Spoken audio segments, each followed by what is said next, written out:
In this video, I will show you how to start a startup the right way, so you do not waste time building the wrong thing. By the end, you will understand how a startup goes from an idea to traction, which means real people using it again and again. We will do it step by step, like a clear map. Most people fail at the start because they rush. They build something first, then hope someone likes it. We will not do that. We will start with evidence, learn fast, and build what people actually need.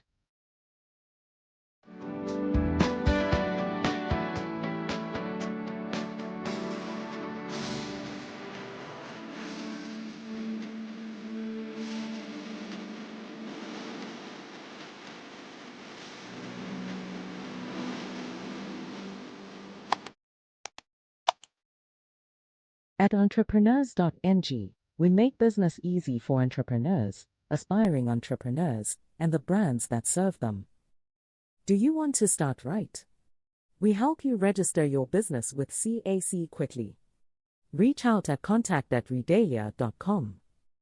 Do you want guidance as you build your business? Join the Entrepreneurs Success Blueprint program, our 30-day hands-on business school. Enroll now. Do not build in silence. Tell your business story on Entrepreneurs.ng today and be seen by the world. And if you want your brand to be discovered through trusted, search-driven content and strategic visibility, we can help through our different visibility packages. Learn the ways we can work with you at www.entrepreneurs.ng or reach us at business@entrepreneurs.ng. This video follows the full guide published on Entrepreneurs.ng, https://entrepreneurs.ng/how to start a startup/ and the link is in the description so you can read it anytime. Before we jump into the steps, we need to answer one question.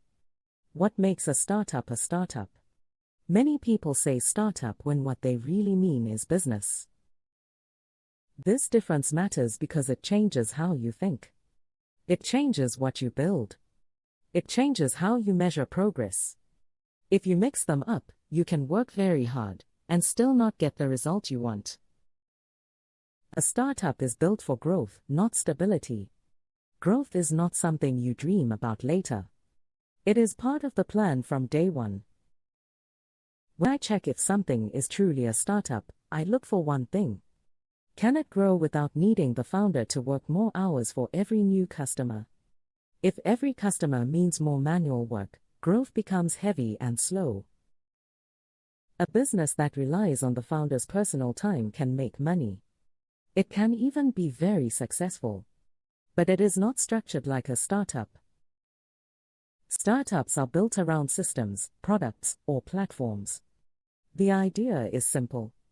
Many customers can use it, and it does not break. You build something that can carry more people as it grows. Now let us talk about uncertainty.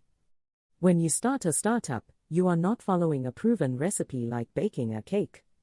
You are testing assumptions about the problem, the customer, the solution, and the market. This is where many founders feel nervous, and that is normal.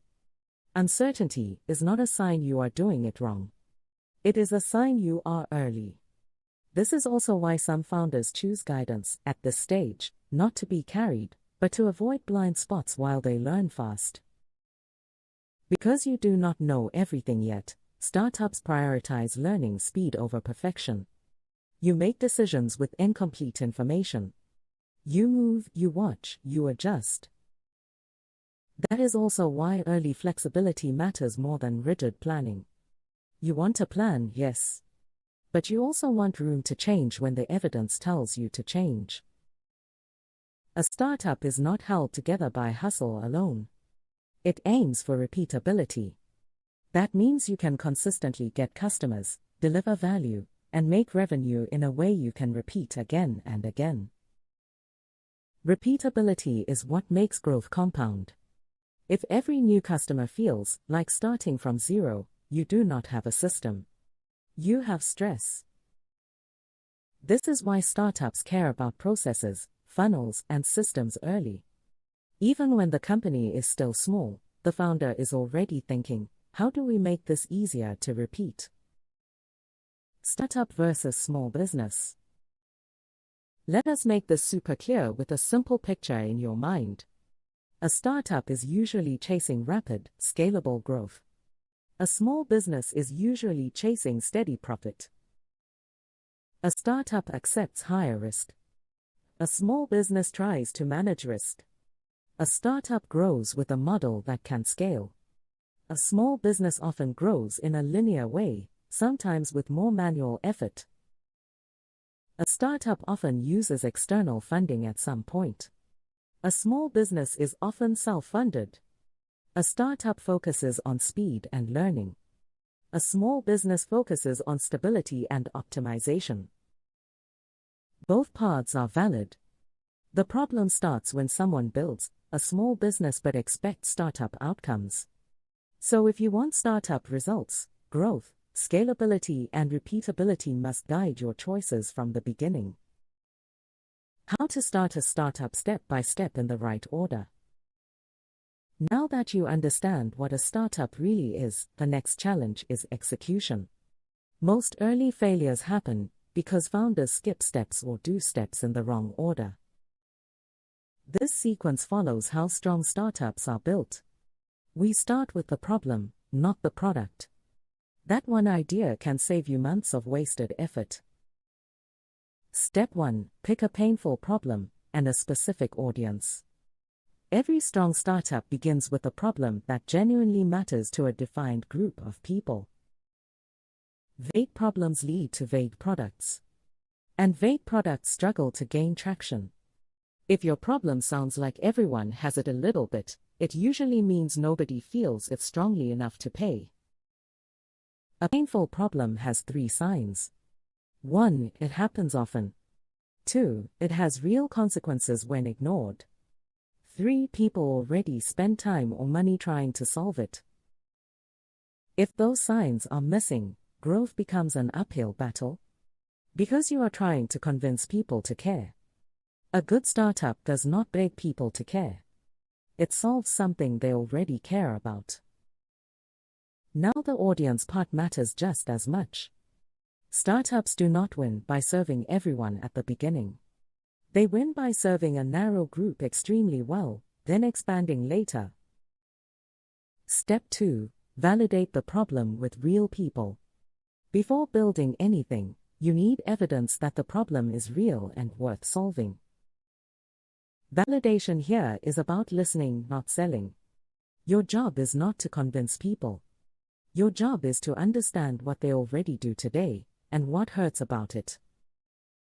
Customer interviews are your best tool. Ask people to tell you the story.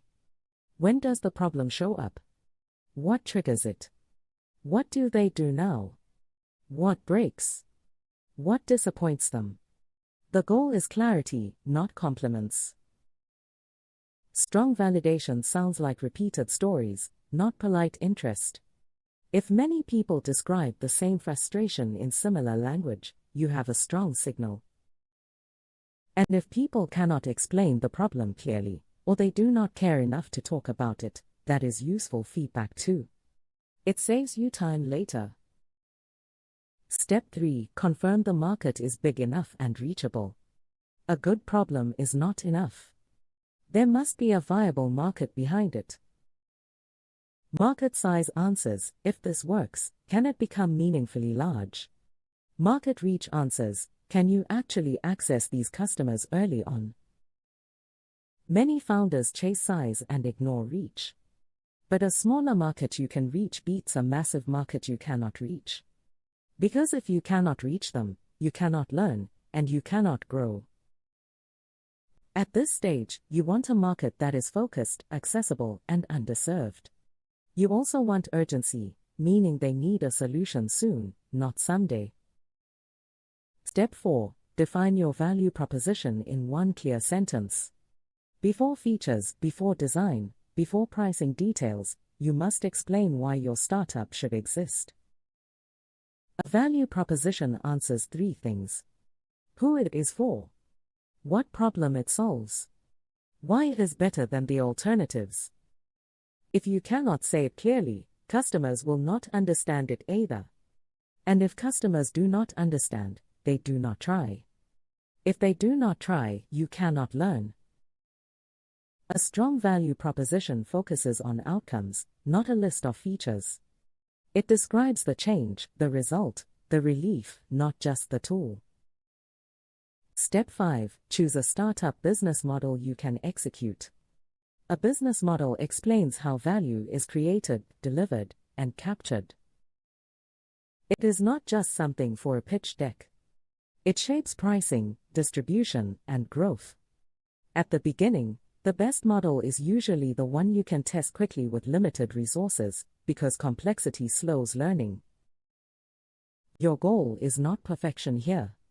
Your goal is alignment between the problem, the customer, and how money flows.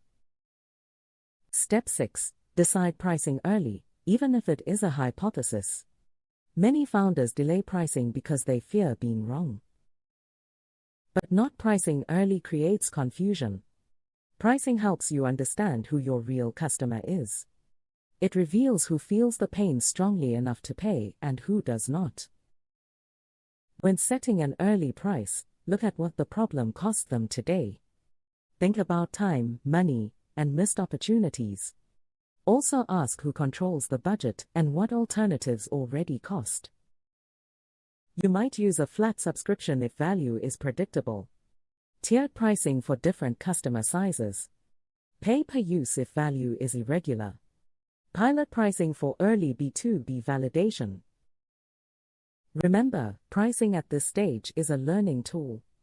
It is not your final decision. Step 7. Map your competition the right way. Competition is not only companies that look like you. It includes any alternative the customer uses today. That might be a different product. It might be a manual process. It might be a spreadsheet. It might be doing nothing and tolerating the problem. Competitive mapping should focus on behavior, not branding. The big question is, why do they choose that option today? When you understand that, you can position your startup clearly. We will take a quick pause so you can learn how we can work together. At Entrepreneurs.ng, we make business easy for entrepreneurs, aspiring entrepreneurs, and the brands that serve them. Do you want to start right? We help you register your business with CAC quickly. Reach out at contact@redalia.com. Do you want guidance as you build your business? Join the Entrepreneurs Success Blueprint program, our 30-day hands-on business school. Enroll now. Do not build in silence. Tell your business story on Entrepreneurs.ng today and be seen by the world. And if you want your brand to be discovered through trusted, search-driven content and strategic visibility, we can help through our different visibility packages. Learn the ways we can work with you at www.entrepreneurs.ng or reach us at business@entrepreneurs.ng. Moving on. Step 8. Create a clear minimum viable product plan before building anything. An MVP is not the smallest product possible. It is the smallest product that can test your most important assumption. Before you build, be clear on 3 things. The core action the user must take. The moment they experience value. The signal that tells you it worked. This prevents overbuilding. It keeps you focused on learning, not guessing. Your MVP plan should also include the onboarding flow, so users can start easily. It should include a feedback loop, so you learn what they struggle with.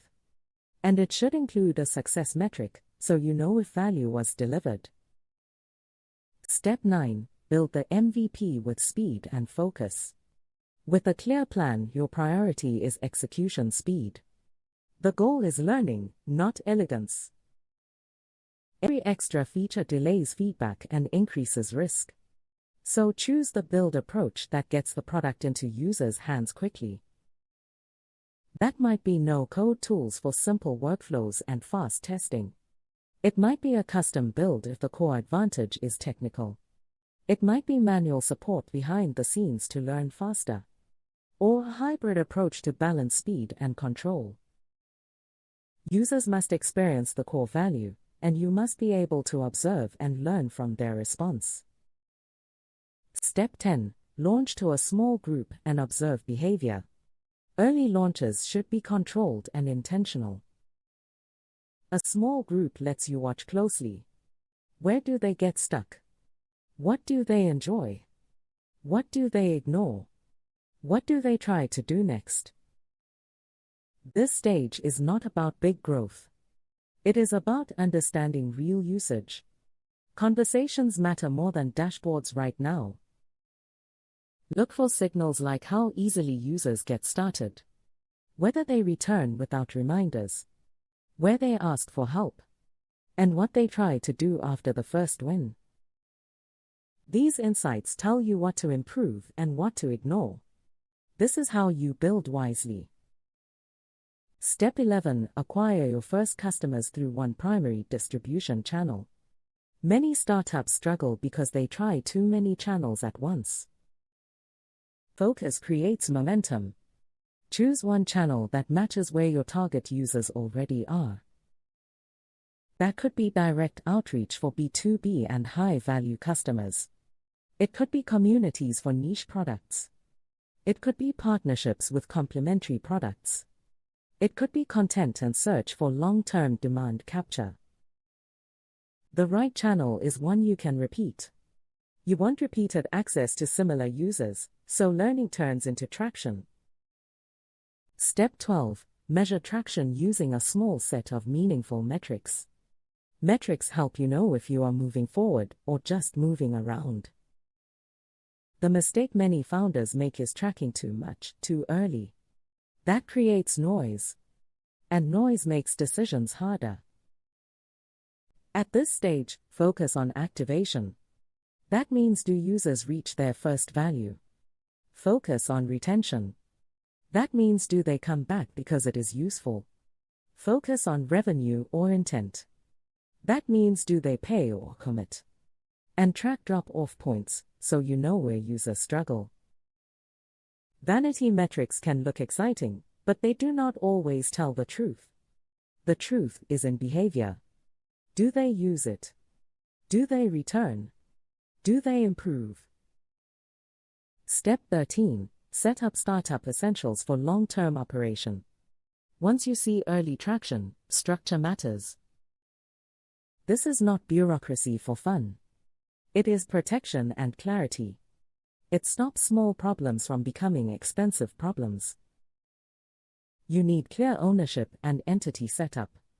You need banking and accounting so finances are separate and reporting is basic but clean. You need contracts for customers, contractors, and vendors. You need intellectual property ownership for product and brand assets. And you need basic data and privacy handling. If you are building for a global audience, these basics matter even more. Investors and partners often review these early when evaluating a startup. Step 14. Choose how to fund the startup. Funding is a strategy choice, not a milestone. How you fund determines your pace, priorities, and control. There are 3 common paths. Bootstrapping is when you fund growth with revenue or personal resources. It can work well when the business can earn early and grow steadily. Angel investors can fit when you have early traction and a strong story, and you need capital to accelerate learning. Venture capital fits only when the market is large and the model can support rapid scale. It also comes with expectations and pressure. What matters most is alignment. Funding should support the startup you are building, not force it into a shape that does not fit. Step 15. Scale what works and build repeatable systems. Scaling is not doing more. It is doing the right things consistently. At this stage, patterns should be visible. You know which customer segments respond best. You know which channel performs. You know which features deliver value. Scaling means doubling down on those signals and removing distractions. It is disciplined execution, not chaos. Systemize customer acquisition with repeatable messaging and channels. Systemize product development with a prioritized roadmap based on usage. Grow the team by hiring for leverage, not volume. And make decisions with clear metrics and ownership. This is where a startup transitions from constant experimentation to endurance. Growth becomes more predictable. You have all the steps, now let's talk about common mistakes when starting a startup and how to avoid them. Mistake 1 is building before proving demand. Many people build a full product, then discover too late that the problem was not urgent. Interest and compliments are not demand. Social media engagement is not demand. Demand is when people are willing to change behavior, commit time, or pay. If someone says, "Nice idea," that can be polite interest. If someone signs up but does not use it, that can be curiosity. Payment or real commitment is a stronger signal. Mistake 2 is trying to serve too many people at once. It sounds safe, but it weakens your message. When you talk to everyone, nobody feels like you are talking to them. Early growth depends on focus. Win a specific group first, then expand with confidence. Mistake 3 is confusing activity with progress. Being busy can feel like momentum. But a startup is not measured by effort. It is measured by learning and traction. Feature releases should lead to increased usage or retention. Marketing should lead to consistent customer acquisition. Partnerships should lead to revenue or distribution leverage. If it does not move a real signal, it might be a distraction. Mistake 4 is avoiding pricing conversations. Delaying pricing feels safer, but it limits learning. Pricing clarifies value. It shows who your real customer is. Even early estimates can improve your positioning and make feedback sharper. Mistake 5 is raising money too early. Funding is not proof you are right. Funding amplifies what already exists. If the foundation is weak, money can make problems grow faster. Very early, focus on validation and learning. With early traction, focus on repeatability and metrics. When you are growth ready, capital can support scale. Mistake 6 is ignoring distribution until later. Many founders think a good product sells itself. Most of the time, it does not. Distribution is your path to customers. You should think about it as early as the idea stage, then refine it through testing. A product without distribution is like a toy left in a box. It cannot be played with. Mistake 7 is holding on to assumptions for too long. Startups evolve by questioning what they believe. Listening to users, observing behavior, and adjusting direction are signs of strength, not failure. Flexibility is one of the most valuable startup skills. Let us tie everything together. You start with a painful problem for a specific group. You validate it with real people.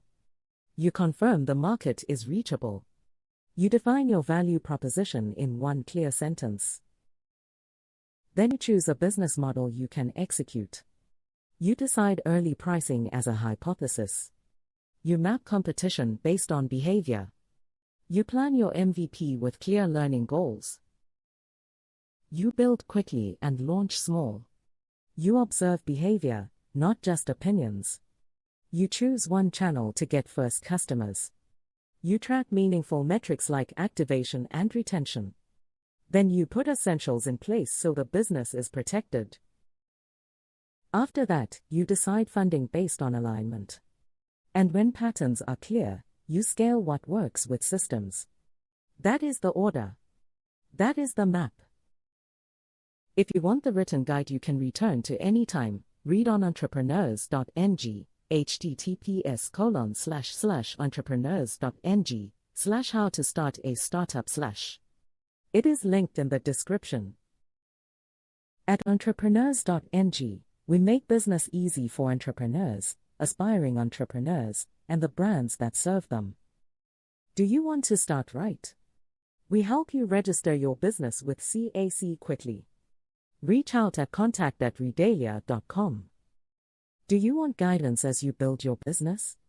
Join the Entrepreneurs Success Blueprint program, our 30-day hands-on business school. Enroll now. Do not build in silence. Tell your business story on Entrepreneurs.ng today and be seen by the world. And if you want your brand to be discovered through trusted, search-driven content and strategic visibility, we can help through our different visibility packages. Learn the ways we can work with you at www.entrepreneurs.ng or reach us at business@entrepreneurs.ng. Subscribe for more clear, practical lessons on entrepreneurship, business growth, and building strong startups. This is Entrepreneurs.ng, and we will see you in the next video.